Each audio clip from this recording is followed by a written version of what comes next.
Okay, hello everyone. I'm sitting here talking with Pastor Skepple, and we've been talking about some things in the hallways and scattered conversations, as well as I've heard a few things over the pulpit from you, and I kind of want to bring those together in one sort of concentrated conversation I think would Sure, be helpful. sure. So, how are you doing? Good. I'm virus free, thank God, Right, as far as I know. as far as you know. You look good. Yeah. I got my medical degree in seminary, so that doesn't count for anything. But let me just start with saying, where should Christians, maybe in a baseline type of way, start when they think about the virus and some of the things that's going on in the communities around them, that kind of thing? Well, when we think about the virus and really things like this, we as Christians have to really depend and focus on the providence of God. Right. So we're here right now doing this video because in the plan of God, the virus was going to hit at this time. I mean, we have to trust that God is sovereign and that He's in control of the situation. Now, Mhm. what that does for us is that does a couple of things for us. Number one, it indicates to us that we shouldn't be anxious. That's kind of baseline number one. Right. That God is in control, so my response is to not be anxious. In Scripture, Philippians 4:6 indicates that rather than anxiety, I should substitute for anxiety prayer instead. So I should give thanks to God. I should pray about the things that are making me anxious. And so the Right. virus is making me anxious. The virus is making my children Right. anxious. Their lives are kind of topsy-turvy right now. So what do? Well, we go and we pray as a family, and I pray as an individual. And I change my disposition from one of anxiety to trusting God in faith in prayer. So that's part of my response. A next part of my response, or maybe benchmark number two, is not allowing fear to dominate my life. And so maybe it's not anxiety that I'm struggling with, but maybe just I'm scared to death Right. over me getting it, my children getting it, my parents getting it, what's going to happen if we get it, Right. and a lot of You have different elderly people in yeah, your life, a right? lot Yeah. of things. We do. I'm concerned about my mom, my dad. These are things that Teresa and I are concerned about. Right. And so we think of a passage like 2 Timothy 1 and a 7, where Paul encourages Timothy not to be anxious. There he talks about this, that God hasn't given us a spirit of timidity. And when we think about that in the context, Paul is talking to him about going through suffering. And so we may not be going through suffering for the gospel, but we are going through some difficult times. Right. And so we can still approach those difficult times, although it's not suffering for the gospel's sake, we still might approach them fearfully. And so Paul's directive to Timothy serves us as well. And so Right. I should not have a spirit of timidity, but power and love and discipline in my own life, so that I can go through these things with a clear mind. Yeah. And then lastly, I would say just understanding, again, back to the providence thing.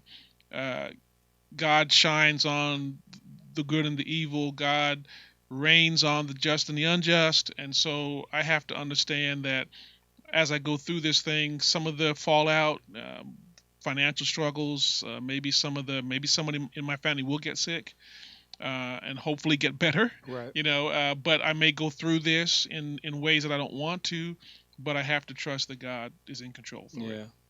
Let me ask kind of a follow-up question about fear and anxiety. In a situation like this, there's a real grayscale going from fearful, anxious, and really almost a sinful way of untrusting.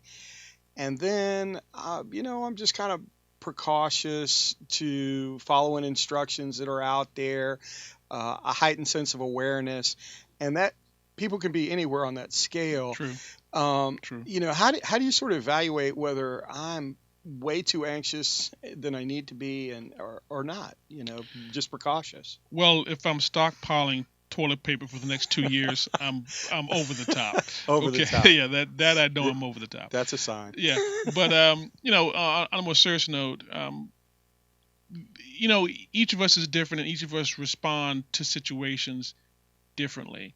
I will say though that if you if you can't pray, if you can't read the scriptures, uh, these are spiritual actions that James assumes go on during trials. Right. And so think of the most difficult a situation that you could be in. James tells us to persevere through those things. Right. And so if I can't pray, if I can't read my Bible, if I can't rejoice, I'm not responding properly. So I want to be able to respond with a clear mind, and Yeah. so I want to be able to think clearly, to reason clearly.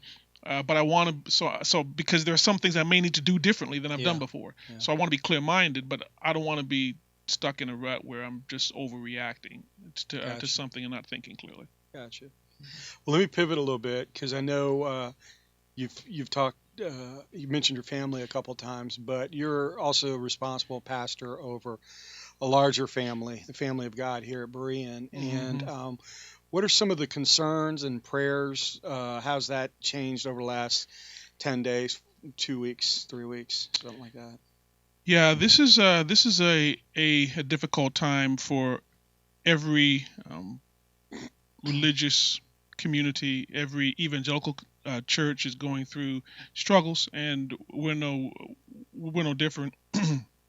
I'm concerned for our older saints that we have here. We pretty much have learned that they're a little bit more susceptible to the disease. Right. Although this afternoon I heard that there's some stats coming out of Europe that indicate that young people could be kind of gearing up a little bit themselves. So it's hard to know exactly what's going on, but Right. from what we see and hear, I'm concerned for our older saints, especially. Not that I'm saying that they should be fearful, but I am concerned about them, and I'm praying for them and everyone in the church as we go through this time. I would say that some of the things that I'm concerned about are, our response as individuals. I want us to be light in the communities that we're in. I want us to be fishing. I mean, God may have souls to be won during this time period. I want us to be aware of that. I want us to have a sense of community, although we're not meeting. Right. And so I'm concerned that That's a hard one. yeah, it is a hard one, but I'm concerned that we stay connected with each other, and that's a challenge. I'm concerned as the pastor of this particular family that our financial support remains strong. Yeah. So we have missionaries that we support, not just in Atlanta but in other parts of the world. Right. We have financial obligations as a church. Bills that have to be paid, whether you're having the disease or not. Mm-hmm. I mean, the bills have to be paid. Salaries have to be paid here at the church. There's just a number of things that we have obligations for, and so my hope is that our church is taking that seriously. That we're taking the different avenues that we have for them. And you can go on our website and give your regular money. You can give through the app. Some of our members already send in their money through their bank, and so there's several different ways. Right. And of course, people can, if they want to take a drive, and get out of the house. If you're just cooped up, we're here. Drop it off. Yeah, drop it off. We're at the church. The church is not closed Right. down. And so Diane will receive it, or one of us will receive it, and Right. we'll put it in the necessary place, and the elders will make sure it gets logged. And so there's ways that we can continue to support the church Right. and maintain the obligations we have as a family, which Right. I'm definitely concerned about. Yeah. Um, the kind of instructions we're hearing, they're based on people's best estimates. I mean, it's the best instructions people can give, but it's kind of a hide yourself, don't expose yourself, don't hunker down kind of mentality. Um, reflect on how that's good or bad in and how a Christian ought to think about that. And certainly we want people to be healthy, but there's also some unhealthiness about that maybe as well. Yeah, we do have to be kind of cautious here. For a few months ago, of course, when I was preaching through the Gospel of Mark, I preached on human government and Jesus' statement that human government is legitimate, Right. But it has boundaries. And so we would have to, the government hasn't come out and told us don't meet. The government has made recommendations, good recommendations. They're trying to take our best interest into mind, not so that we don't pass the disease on to others and Right. we don't get it ourselves. And so they have recommendations that they've made, not capriciously. They're not just making these up off the top of their head. They're kind of looking at what's been going on in the world. And so I think that as a believer, my knee-jerk reaction is I need to follow my government. However, I can't allow overestimation or just people who are consumed with this to consume me. Mm-hmm. And so I would say that the type of steps that we've taken as a church, and we have some more to talk about in just a moment, but some of the steps that we've already taken are seeking to take into account what the government says, Right. as well as apply it in our context. And so, I mean, the government's not acting like an enemy of the gospel in this case at it's all. not. This is No, it's not not. like You're right. You're right. a tool of Satan No, to stop churches or no, something like that. no. And we can take steps to mitigate against some of the concerns, good concerns, Right. that the government has, and take those into account while we continue to minister and be ministered Right. to. Right. And so, yeah, this is not Germany in the 1930s where Right. they're trying to shut down churches. This is not what's going on. Right. This is a government concerned about the spread of an illness, and they're making recommendations. No executive orders have been signed, no laws have been passed. They're just recommendations that you can choose to follow or not follow. And we want to evidence good practices in our church, and so we're going to try to follow them, but we're not going to be a slave to them. Gotcha. So what are a couple things that you and the elders have been thinking about that you're implementing around here? Okay. Yeah. So we made some changes to our service last week, as you know, and we decided to forego the fellowship time, which a lot of people didn't like, because we love the fellowship time, giving the hugs and the handshakes, Right. and that's an important part of our family life here at our church.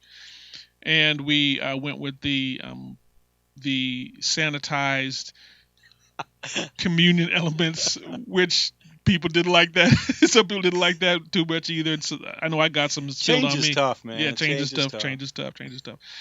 But so now the government has indicated they're recommending no more than groups of 10. Right. So it's a little bit different than last week. Last week we were under the 250, but we'll definitely be over the 10. And Right. So we've talked about it as elders and kind of decided that we're going to make the first option streaming. And so we want to encourage our people to take advantage of the streaming service. So we've made some adjustments Right. to Sunday morning. We're going to stream Sunday school. So Beef it up some. Huh? yeah, we're gonna increase our streaming some, and so we're Right. gonna stream a couple of Sunday school classes for the adults. We're gonna stream the youth class. Mm-hmm. And we're still kind of playing with the children. We don't know exactly how we're going to deal with Right. that, but parents will have some options if they want to use those, or just have the whole family go to Sunday school class together. Yeah. In the living room. Right. And so that's a little bit different. And we have a video coming out about family worship that we're going to deal with that in a more focused manner. Okay. But that's going to be available on Sunday morning. Right. We're going to gear the Sunday service for a streaming environment. So we're still going to have music. We're still going to have prayer, call to worship, all the things that our church is used to in their corporate worship time. But we're going to streamline it for a streaming experience. And so I think that if our membership takes advantage of that, they'll have a good corporate worship experience, and that they and their families will be encouraged. Right. Now, we're not going to kick anybody out of the church that comes by to be a part of the service, Right. but we are going to encourage that the first line be those who would stream. And so Right. that's the first option, unless you just desperately want to be here. And of course, we're not going to turn anybody away. And I'm sure you'll be able to space out Probably a few more open yeah, seats. a few more open seats, so you'll be able to space out Right. and not have to worry about the 6-foot rule. So as I think about this, worship is an integral part of our church life. Right. It's an integral part of our Christian experience. And so we as elders want to make sure that during this time that we still have a significant experience of corporate worship, because this is a part of this is one of the means of grace that God has for us Right. to grow. And so we want to make sure. So we as a church need to stay connected with each other. We need to remember we're a family, and we need to keep in touch with each other. I've asked the elders to during our fellowship group time, which is coming up this week. It sure is. So we're not going to have fellowship groups in the same way, but I've asked them to stay in contact. So prayerfully, all the members who are in a fellowship group will receive a phone call from an elder. There'll be a time for them to kind of ask how they're doing, pray for them over the phone, because we want to stay in touch. Right. With our people. We want to stay connected with each other. We want to remember we're a family, first and foremost, in Christ, and we want to be able to relate to each other as a family. Right. And so it's important that we keep our corporate worship experience at a high level, and that we continue to be a part of each other's lives. Right.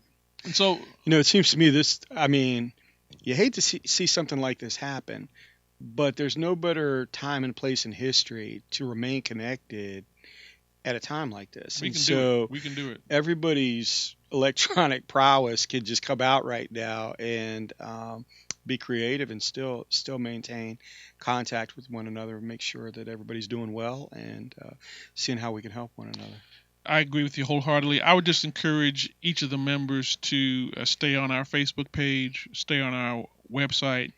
Information about the church service, what we're going to have or not have. We're announcing things through the app. Right. We're going to make sure that before Sunday, everybody has a pretty good idea of what's going to happen. Gotcha. So there's no mystery going on. We'll probably put an order of service on the app, maybe on Facebook, maybe on our website, and email, so that people will be able to kind of have the same experience. Sure. I hope that they'll join us in singing in their family room. I hope that they'll have their something. Bibles open and be reading along. And if they do that, I would like for them to take a couple pictures of that, because I'd like to see that. That would be a great. I'd like to see that. Pat, happen. I think that'd be a great thing to have on the website. Some pictures of family worshiping together at home, and we can post them on the website, of course, if the parents don't mind.